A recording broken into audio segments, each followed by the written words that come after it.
It's that time of the year again. In this video, I'm going to be telling you exactly which player your championship club must sign this summer. Let's go.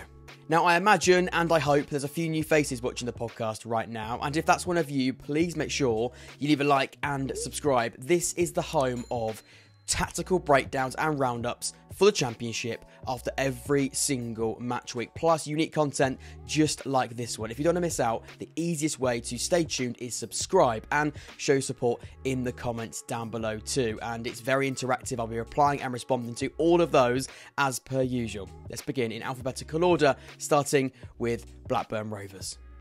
Blackburn, like most clubs, are looking for a striker this summer, and I think the prolific Will Lancashire would be a really exciting option. Tottenham feel now is the right time to give him some first-team exposure, and a move to the Championship would be a great opportunity to do so. The 19-year-old bagged 23 goals in 19 starts in Premier League 2 last season, playing a crucial role in his side winning the division. The next step in his development has to be the right one, so picking the right move is crucial. And I think a team like Blackburn should be all over this potential opportunity. Bristol City have been extremely active in the foreign market, but they've never been afraid to drop down to the English Pyramid too. And that's why I've highlighted the creative talent of Peterborough United in League One, Joel Ramdell. The attacking midfielder accumulated 17 goal contributions in League One last season, while sitting in the top 6% for chances created and the top 4% for expected assists. From open play, he averaged 1.86 chances created per 90, the second most in the division and the most for a player operating in central areas. The price tag could be, I'd say, the lower end of 7 figures, but at the age of 24, off the back of a really good campaign, this could be a really exciting option for Bristol City. With the futures of nearly every single Burnley goalkeeper at the moment looking pretty uncertain, it feels as though that department will need some addressing, and that's why I'm suggesting Marek Rodak. Now, Rodak has just been released by Fulham in the Premier League, but for a long period of time, he was their number one goalkeeper. And who was their manager during that time where he was their number one goalkeeper? Scott Parker, of course, who's just been appointed as Burnley head coach. The last time Rodak was in the Championship, he conceded just 0.8 goals per 90, keeping 14 clean sheets, and he finished the campaign with a 73% save percentage. On a free transfer, it seems like a low-risk addition, and whether he's a number one goalkeeper, he's a proven Championship goalkeeper at a good age who's rated highly by the manager, I think it's pretty low risk, high reward. I don't see a reason why they won't do this deal, because I can guarantee you one thing, Burnley will be signing a goalkeeper. I think Rodak would be a really good option. With the addition of Chris Willock, it's clear Cardiff are looking to solve their creative issues of last season already, because the Bluebirds only created 63 big chances and had an XG of just 44.3 last time out, which is extremely low. That's why I'm going to suggest Karamoko Dembele, who is a creative spark, a player who's just coming off the back of such a phenomenal League One campaign on loan at Blackpool. The versatile attacker racked up 8 goals and 13 assists last season, sitting in the top 1% for chances created and the top 2% for expected assists. Along with his output, Dembele is a silky carrier of the ball, accumulating 38 chance creating carries last season and the most dribbles in the division. His parent club Brest, careful, in France, have made it known he will be available to leave this summer, and still at only 21 years of age, this would be a really smart move and it will give them a very sellable asset if it all goes well. It's no secret Coventry are looking at Peterborough left-back Harrison Burrows this summer, and the more I think about it, the more it does just make total sense.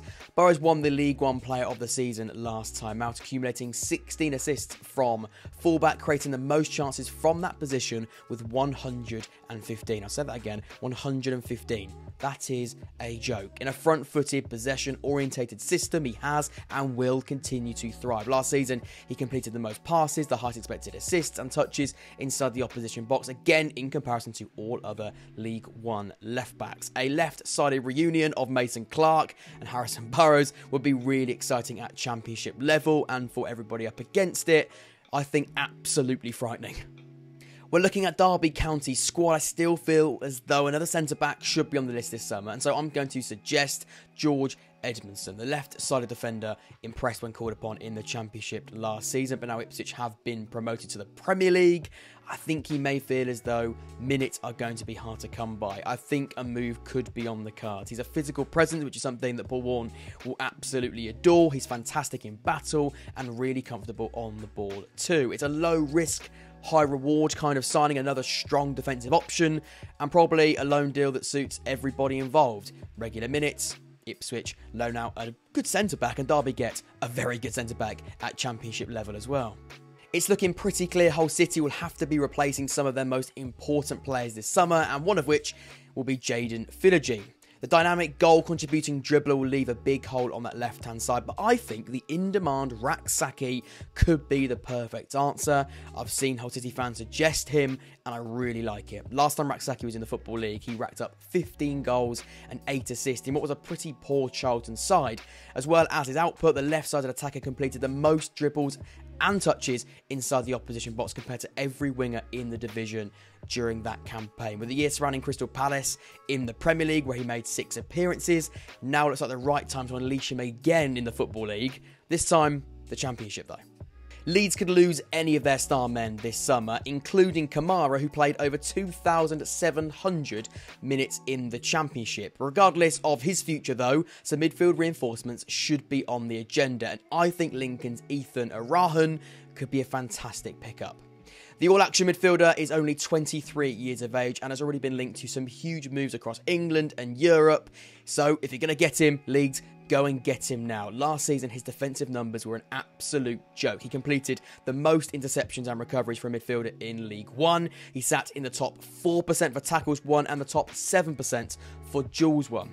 But Ethan, he's got some great defensive numbers. He's a defensive monster, in fact, but his transitional progressive play is just as impressive as well. He averaged 9 progressive carries per 90 in League One last season, completing 19 dribbles from the defensive third and totaled more passes than 92% of all other League One midfielders. It's easy to turn your nose up at a League One talent, but trust me, this profile of player is exactly what Leeds United should be after. And I'll tell you this, on top of all of that, he won't be in League One for much longer. Leeds, go and get that man now. With interest in Tedder Mengi high and plenty of injury issues last season, some defensive reinforcements wouldn't go amiss at Luton Town this summer. And that's why I'm going to upset every single Derby County fan and suggest Aaron Cashin. Comfortable of playing in a back three, Cashin was one of, if not the best centre-backs in League One last season, and for a very long time has been linked to a big move away. Last season, Cashin sat in the top 2% for duels won, whilst completing the most interceptions out of every defender in the league. On the ball, though, he's just as good, completing 216 accurate long passes, more than 97% of all other League One centre-backs, whilst interestingly also managing to create 21 chances. At 22, with Derby now in the Championship, the price is hard to predict, but I do see this a fantastic move for everybody involved, other than Derby County. They should get a pretty penny for him, but for Luton, this will be a really smart addition. It looks like Middlesbrough could do with some wide attacking reinforcements this summer, and so I think Kwame Poku would be a really exciting coup. The dynamic winger was a crucial part of Peterborough's lightning attack last season, topping the charts for progressive carries, whilst also sitting in the top 8% for successful dribbles compared to all other League One wingers. He ended the campaign with 18 goal contributions, creating 55 chances for his teammates along the way, with the progressive nature of Michael Carrick's footballing identity aligning really well with what Kwame Poku has been thriving under recently. This could be a match made in heaven. Poku, Middlesbrough, make it happen. It's been a strong start to the window for Neil Harris, and I think I've just found another important piece to this very Millwall-looking puzzle. The signing of McKinley Langstaff excites me, but having someone else up there with him of a very certain profile could make this front line even more dangerous. Ali Al-Hamadi of Ipswich Town could be available on loan this summer, and when we highlight strong, physical but also technical players in the striker market, we're speaking about a really good option here. He can be that big target man if you like, but we've also seen he's more than that. He's really good in build-up and goal output too. Last season, he contributed to 23 goals in both League Two and the Championship, creating 33 chances from various positions in the attacking phase of the pitch. Norwich. Demand will be high in the centre forward, but the aggressive pull of Neil Harris has already been shown this summer. I can see a 4-4-2 with two really exciting centre forwards here. Make it happen. Norwich should be after a strong number 6 profile this summer, and I think I've found just the guy. Freddie Potts of West Ham United, a 20-year-old all-action midfielder who's coming off the back of such a promising loan spell in League One. For Wycombe Wanderers last season, he sat in the top 5% for tackles won and for duels won, whilst also sitting in the top 2% for interceptions too. He has the physical attributes to play as a 6 and a single pivot, but also can work with someone beside him too. His ball player numbers are absolutely fine, completing 929 passes last season. In this new look Norwich under Thorpe, I think it's a low risk, high reward type of signing, and one that Ben Napper, the sporting director, should be all over. It's clear Oxford are short in the wide areas, and with wingers a key part of Des Buckingham's footballing identity, it would be silly for me not to suggest one. It could be far too ambitious, but I've gone and selected Micah Hamilton from Manchester City. The rumours do suggest he'll be available for a loan this summer, and with the potential City group connection with Des, who knows, this could be a fantastic opportunity. Hamilton scored on his first start for Man City in the Champions League, whilst racking up 6 goals and 8 assists in the Premier League 2 last season. He's a fast, direct, unpredictable inside forward who adores to cut inside and shoot with his right foot. First loans are always a risk, but if Pep thinks he's good, I've got a feeling he could be just fine in the Championship. Last season, Plymouth on average conceded 1.5 goals per 90 and conceded the second highest expected goals. Defensively, things need to change, that's fair to say, and so I think our girls should look at Luke McNally of Burnley. He's had 2 good Championship loan spells recently, proving to be a very strong option defensively and in possession. Last season, in a struggling Stoke side, he sat in the top 5% for tackles won and the top 10% for aerial duels won in comparison to all other Championship centre halves. In a more progressive Oxford team 2 years before that, McNally completed 964 passes while successfully completing more dribbles than 95% of the league's central defenders, either on loan or maybe permanently. I believe this would be a top addition for Wayne Rooney's side and definitely improve things defensively, because let's be honest, last season that was a huge letdown for them. I could have been more adventurous, I could have thought more outside the box, and then I thought, no, bringing back Alex Robertson is something Portsmouth need to do this summer, and the video title is players that your Championship club need to sign. And so Robertson, we need to sign him. Pompey fans know everything about this beautiful technician who can pick up the ball in pockets all over the pitch and create things out of absolutely nothing. He's a dream of a footballer. Robertson can operate in both the number 8 in a double pivot or further forward in the 10. In just 20 starts last season in League One, he created 31 chances and averaged 68 touches per 90. For a creator, he is so involved. Now, interest will be high in this player, and this deal could drag on until August, but Pompey fans know if any player is worth waiting for, Robertson is that guy. With Preston averaging the second lowest expected goals in the league last season, they look keen to add some spark to their squad, and I think I found them just the man. Paris Maghoma was brilliant for Bolton last time around, and Brentford now think the Championship would be the right step in his development, and I totally agree. The Maverick midfielder contributed to 12 goals and created 36 chances over the course of the League One campaign, more than 85% of the other midfielders competing in the league. As well as his output, Maghoma's ball carrying is just as impressive. He sat in the top 1% for successful dribbles, which averaged around 1.8 per 90. He's no doubt ready for the step up. I think Preston, they need somebody of this calibre, of this profile. I think this really could work. Bluntly, Lyndon Dykes and Michael Frey just don't inspire me in that forward department, so I've put forward an ambitious striker option. Luton's Joe Taylor could be available this summer and would inject something totally different into this QPR squad. Plenty of pace and some quite fantastic output numbers too. Last season, Joe Taylor scored 22 goals across 2 loan spells in both League 2 and League 1, which was actually just under 50% of QPR's total goals in the Championship, as well as his great ability to play in behind and use his pace, because quite bluntly, bar a few names, this QPR team looks on paper really slow. In fact, and on the pitch, they look slow as well, which is normally how things work. they just are missing that injection of something. I think Joe Taylor could be that. He can press from the front too, winning the ball in the final third 19 times for Lincoln in the second half of the campaign. He's explosive, he's technical, it's ambitious, but I think he'd flourish under Marty at QPR. Sheffield United are short in numbers all over the pitch, including at central defence, a defence that just conceded 104 goals in a single Premier League season. With some long-standing faces departing, it's time for some fresh faces, and I think Joe Worrell could be a great fit. He's been linked with United already this summer. I think the potential takeover could be holding this one up, but if you're going to wait for a deal, I think this one is the one to wait for, as well as an extremely strong central defender. Worrell is exactly the type of personality that will lift this Sheffield United team and bring back that no-nonsense culture that Chris Wilder installed previously. Joe is great both in the air and on the floor, able to play in a back four, in a back three. I just don't see a reason why this deal isn't perfect for all parties. Maybe the wage demands, but I think that's speculation at this point. It's a really good option. I think it's a really good deal for Sheffield United to get done.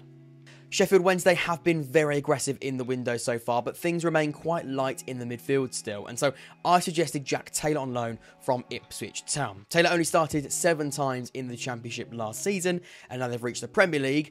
I'm not sure those minutes are going to be increasing, but there's no doubt he's a very talented footballer, and for most sides in the Championship last season, I think he would have shown it. He never really nailed down a position in Kieran McKenna's team. His creative, forward-thinking mind would align perfectly with the way that Danny Röhl wants his side to operate. 2 seasons ago, he sat in the top 8% for chances created, the top 3% for successful passes, and the top 2% for successful dribbles compared to all other League One midfielders. He proved to be one of, if not the best, all-rounded players in the division that year. He might be slept on because of the lack of minutes last time out, but with the consistent run of games Jack Taylor would get at Sheffield Wednesday, this would really strengthen their midfield, I think. The lack of goals was clearly an issue for Stoke last season, with their top goal scorer failing to even hit double figures, so some attacking reinforcements look likely this summer, and I think John McAtee could be the perfect fit. He's owned by Luton Town, but spent last season at Barnsley, where he contributed to 16 goals in League One, showing his versatility in being able to play in all 4 positions up top in the attacking third. His underlying shooting numbers were very, very, very impressive last season, overperforming his XG in all competitions, whilst also sitting in the top 5% for shots on goal. He's technically brilliant, a threat in behind, he's ready for the Championship, and I think Stoke would be a really good move for him. It's been made pretty clear Sunderland won't be doing huge amounts of business this summer, and with the addition of Alan Brown already, it looks like proven Championship experience is what the Black Cats are after. With that being said, I've identified Paddy McNair, who's just been released by Middlesbrough, the ex-Sunderland player. I've seen his name floating around within the fan base over the last couple of days, and the more I think about it, the more it makes sense for all parties involved. Previous connections with the club, over 200 Championship appearances, versatility across that back line, and vital knowledge to help and develop that quite young squad and extremely young defence. It's free, it's low risk, I think it's a no-brainer. A progressive playmaking partner for Matt Grimes has to be on the agenda this summer, and I think Luke O'Connell of Barnsley would be a fantastic option. In a strange Barnsley season, injuries at difficult moments, his baseline numbers don't stand out at first, but hear me out, I think this could be a really smart addition. In the 22-23 season, Connor was at the heartbeat of Barnsley's team. He averaged 1.8 key passes per 90, sat in the top 8% for chances created, and finished the campaign with 10 goal contributions. He's comfortable to receive the ball from the back line and either create from deep or drive further and progress the ball forward. Last season, he averaged 8 carries per 90, with 12 ending in a big chance. With the attributes of a number 6 and a number 8, I believe Luke O'Connell could make the perfect double pivot partner in this forward-thinking Luke Williams Swansea side. I feel Watford still need an extra body in that midfield, especially in the defensive phase. Now, Daniel Ozzo has been linked to every Championship club this summer, and the more you watch him and dive into what he's so good at, the more you see exactly why. The defensive midfielder is the next big thing to come out of the Crystal Palace Academy. He's so strong on the ball, extremely physical, a great progressor and carrier of the ball. He can break up play, recycle the ball and progress, like I said, things forward with ease. Now, Watford's rivals Luton Town have been linked to him all summer. This is a real chance to upset them and bring in a top young double or single pivot option on loan. When putting together West Brom's best 11, I think generally it's in good shape. Adding quality and depth is the important next step though. Signing a player that can operate as a number 10 and as a striker, I think would provide great value to this squad. And so Jamie Donnelly from Tottenham Hotspur could be the perfect man. Now, first loans are always a risk, but sometimes you need to gamble. And Donnelly looks like a risk worth taking. He's a young star in the making. Tottenham rate him so highly. Last season in Premier League 2, accumulated 8 goals and 15 assists, playing a crucial role in build-up, comfortable in dropping deep, and the prolific eye to contribute towards goal. A championship club will take a chance on Jamie Donnelly, I'm sure of that. And I've got enough evidence to suggest it could be one of the smartest loan deals that gets done this summer. West Brom, make sure it's you.